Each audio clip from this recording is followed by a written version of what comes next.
అచ్చ తెలుగు విద్యార్థితో తెలుగు రాష్ట్రాల first rank నారాయణదే. England టూర్లో టీమిండియా గతంలో ఎప్పుడు లేనంత చెత్త రికార్డ్ని నమోదు చేస్తుంది. ఒక్కటంటే ఒక విజయం సాధించడానికి ఆపసోపాలు పడుతున్నటువంటి పరిస్థితి. అసలు టీమిండియా జట్టుకి ఏమైంది, అసలు ఇది టీమిండియా జట్టేనా అనేటువంటి సందేహాలు, ప్రశ్నలు ఉత్పన్నమవుతున్నటువంటి సందర్భంలో టీం మొత్తంలో ఒకే ఒక్కడు తన భుజాల మీద మ్యాచ్ను ముందుకు తీసుకువెళ్ళేటువంటి ప్రయత్నం చేస్తున్నాడు. ఆ ఒక్కడే కెప్టెన్ శ్రేయస్ అయ్యర్. 4 మ్యాచ్ల్లో మొదటి మ్యాచ్లో 68, ఆ తర్వాత 37, ఆ తర్వాత 5 పరుగులు, నిన్న 80 పరుగులు. ఒంటరి పోరాటం చేస్తూ వస్తున్నాడు, కెప్టెన్సీ ఇన్నింగ్స్ లాడుతూ వస్తున్నాడు. ఆ మాత్రం పోరాడుతున్న ఎలాంటి ఫలితం లేదు. మిగతా ఆటగాళ్ళ నుంచి ఎలాంటి సహకారం లేకపోవడంతో పూర్తిగా టీమిండియా వరుస ఓటముల బాట పట్టింది. 6 మ్యాచ్లు అవుతుంది టీమిండియా ఒక విజయం నమోదు చేయడానికి. 6 మ్యాచ్ల నుంచి ఎదురు చూడాల్సినటువంటి పరిస్థితి. ఇది నెంబర్ 1 టీమేనా, నెంబర్ 1 క్రీడాకారులు ఉన్నటువంటి ఆటగాళ్ళు ఉన్నటువంటి జట్టేనా అనేటువంటి ప్రశ్నలు ఇప్పుడు ఉత్పన్నమవుతున్నాయి. అసలు ప్రతి మ్యాచ్లో ఆ టీం మార్పు చేర్పులేంటి, అసలు ఏం చేస్తున్నారనేది కూడా ఇప్పుడు ఆసక్తికరంగా మారింది, ఇంట్రెస్టింగ్గా మారింది, విమర్శలు తెప్పించేటువంటి పరిస్థితిగా మారింది. ఇదంతా పక్కన పెడితే బ్యాటింగ్ విభాగంలో అందరూ ఒక ఎత్తు అయితే శ్రేయస్ అయ్యర్ ఒక ఎత్తు అన్నట్టుగా మారిపోయింది. ఒక్కడే తన ఒంటరి బాధ్యతను మీద వేసుకుంటున్నాడు. నిన్న 150 స్కోర్ అన్న చేయగలిగిందంటే కేవలం శ్రేయస్ అయ్యర్ వల్లనే. శ్రేయస్ అయ్యర్ కనుక నిన్న కూడా ఆడకపోతే మరలా లోయెస్ట్ స్కోర్ తోటి ఇండియా దారుణమైనటువంటి విమర్శలు ఎదుర్కొనేటువంటి అవకాశం ఉండేది. ఆల్రెడీ 3 టీ20లో 76 పరుగులకు ఆల్అవుట్ అయ్యి చాలా చెత్త రికార్డ్ని నమోదు చేసింది. 4వ టీ20లో కూడా ఆల్మోస్ట్ అలాంటి పరిస్థితే. ఒక్కరంటే ఒక్కరు సపోర్ట్ చేయలేదు శ్రేయస్ అయ్యర్కి. ఒక్కడే సగం పరుగులు, మొత్తం టోటల్ స్కోర్లో సగానికంటే ఎక్కువ పరుగులు శ్రేయస్ అయ్యర్ చేశాడు. లేదంటే మరలా లో స్కోర్ నమోదయ్యేటువంటి అవకాశం ఉండేది, మరొక చెత్త రికార్డు కూడా నమోదయ్యేటువంటి అవకాశం ఉండేది. శ్రేయస్ అయ్యర్ కెప్టెన్గా బాధ్యతలు చేపట్టినప్పటి నుంచి టీమిండియా ఒక భిన్నమైనటువంటి వాతావరణంలో కనిపిస్తుంది. మరి శ్రేయస్ అయ్యర్ కెప్టెన్ రాగానే ఇలాంటి మార్పులు వచ్చాయా, లేకుంటే సహకరించట్లేదా, లేకుంటే స్వదేశీ పిచ్చులపైనే ఆడేటువంటి అలవాటు ఉన్నటువంటి మన వాళ్ళకి విదేశాలకు వెళ్ళేసరికి తడబడుతున్నారా? అంటే ఒక మ్యాచ్ 2 మ్యాచ్లు తడబడతారు. వరుసగా ఇన్ని మ్యాచ్ల పాటు 6 మ్యాచ్లకు తడబడుతూ ఒకటంటే ఒకటి టఫ్ ఫైట్ అన్నటువంటి మ్యాచ్ ఐర్లాండ్ మీద కూడా అక్కడ టఫ్ ఫైట్ ఇవ్వలేనటువంటి పరిస్థితి. ఇంగ్లాండ్తో ఇప్పుడు జరిగిన 4 మ్యాచ్ల్లో ఒకటి కూడా టఫ్ ఫైట్ ఇవ్వలేనటువంటి పరిస్థితి. ఏకపక్షంగా సాగుతున్నటువంటి మ్యాచెస్. వీళ్ళు బ్యాటింగ్ చేస్తూ ఆపసోపాలు పడుతూ ఒక 6 కొట్టడానికో ఒక బౌండరీ కొట్టడానికో కష్టపడుతూ చాలా అసలు ఈ పిచ్ దారుణంగా ఉంది, ఇక్కడ ఆడలేనంత అది ఉంది, ఇక్కడ గ్రౌండ్ అన్నంత బిహేవియర్ వీళ్ళు బ్యాటింగ్లో కనిపిస్తే అపోనెంట్ టీం ఇంగ్లాండ్ అలవోకగా 6లు బాదుతున్నారు, చాలా ఈజీగా బౌండరీలు కొట్టేస్తున్నారు, చాలా చక్కగా బ్యాటింగ్ రొటేషన్ చేస్తున్నారు, వాళ్ళు దంచుడు మొదలు పెడుతున్నారు. లోపం మన బ్యాటింగ్లో ఉందా లేకుంటే బౌలింగ్లో ఉందా, రెండిట్లో ఉందా? పిచ్ల మీదనో లేకుంటే గ్రౌండ్ల మీదనో నెపన్నెట్టి తప్పించుకునేటువంటి ప్రయత్నం చేసేటువంటి పరిస్థితే లేదు ఇప్పుడు. ఎందుకంటే మీరు నెంబర్ 1 ఆటగాళ్ళు, నెంబర్ 1 టీం మనది. ఇంగ్లాండ్ పిచ్లను, ఆస్ట్రేలియా పిచ్లను, పిచ్ల మీద ఆ పిచ్ మీద నెపన్నెట్టి ఆ గ్రౌండ్ల మీద నెపన్నెట్టాల్సిన పరిస్థితి లేనే లేదు.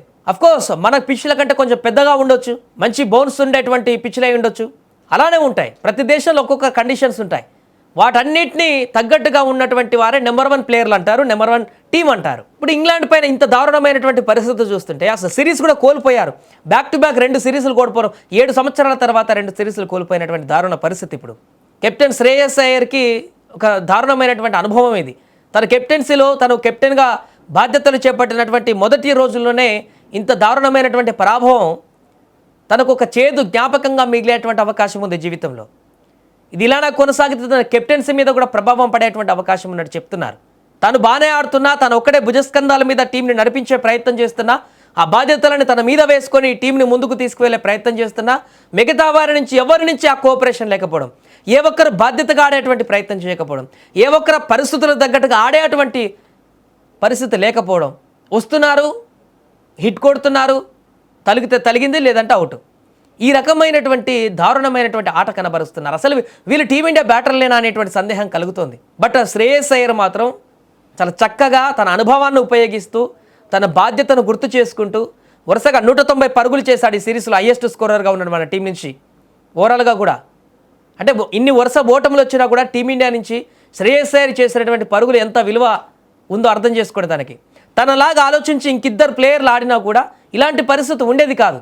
4 మ్యాచ్ల్లో కనీసం 1-2 అన్న గెలిచేటువంటి పరిస్థితి ఉండేది.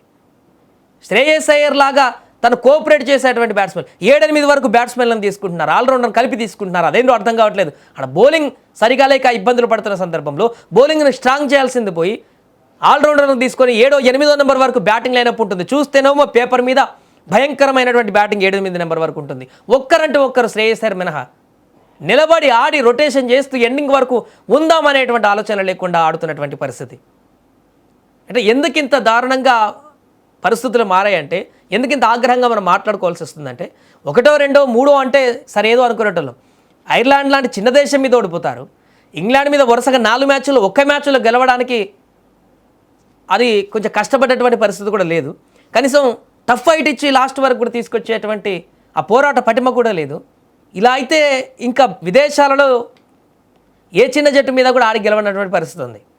బంగ్లాదేశ్, ఆఫ్ఘనిస్తాన్ ఇట్లాంటి వాటిపైన కూడా విదేశాలకు వెళ్ళి గెలిచేటువంటి పరిస్థితి లేనట్టు కనపడుతుంది ఈ యొక్క పర్ఫార్మెన్స్ చూస్తుంటే. ఏదైనా జట్టంతా ఒకవైపు ఉంటే శ్రేయస్ అయ్యర్ మాత్రం ఒకవైపు నిలబడ్డాడు. ఒకవైపు నిలబడి బాహుబలిలాగా స్కోర్ సాధిస్తున్నాడు. తను కెప్టెన్సీ ఇన్నింగ్స్ అయితే అద్భుతంగా రాణిస్తున్నాడు. మరి తన కెప్టెన్సీ వచ్చిన తర్వాత ఇలాంటి దారుణమైనటువంటి ఓటములు రావడం అయితే తనకు ఇది బ్యాడ్ లక్ అనే చెప్పొచ్చు. మరి దీని వెనక ఎవరున్నారు అంటే టీమ్ సెలెక్షన్ అంతా కూడా శ్రేయస్ అయ్యర్ చేతిలోనే నడుస్తుందా, లేకుంటే వారి పర్ఫార్మెన్స్ అంత దారుణంగా కావడానికి ఇంకేంటి?